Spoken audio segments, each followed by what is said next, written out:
देखी के जवानी तुहर सुना मोरी रानी मन कैसे मानी हो, मन कैसे मानी हो। देखी के जवानी तुहर सुना मोरी रानी मन कैसे मानी हो।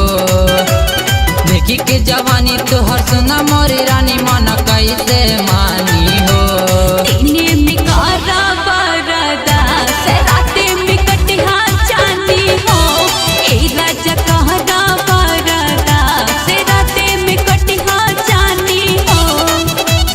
देखी के जवानी तुहर सुना मोरी रानी मन कैसे मानी हो।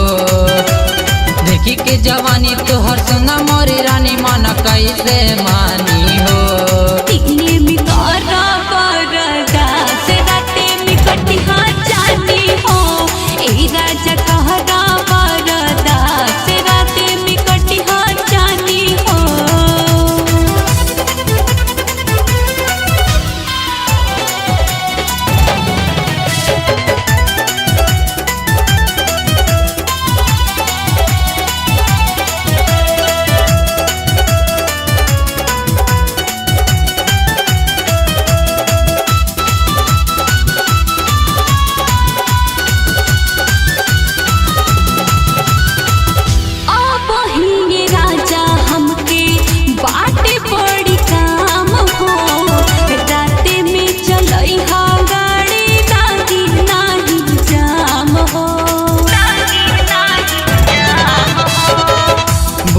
तानी रानी हमर मन के परेशानी, बातिया न माने मनवा देखी के जवानी।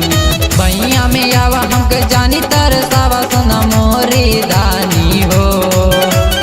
बैया में आवा हमके जानी तरसावा सुना मोरी दानी हो।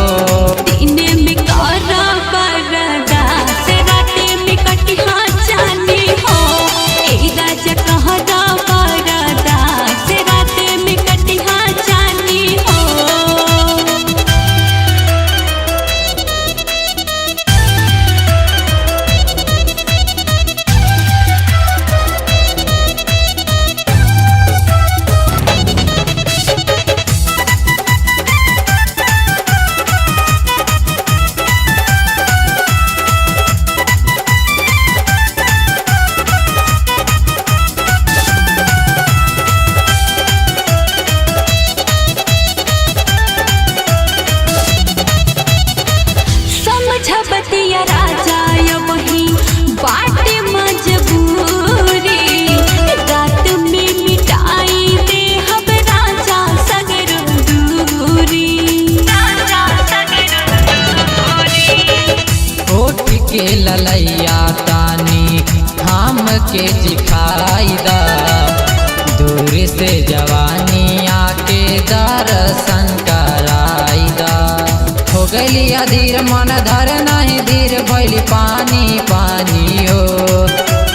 हो गई अधीर मन धर नहीं धीर भैली पानी पानी हो।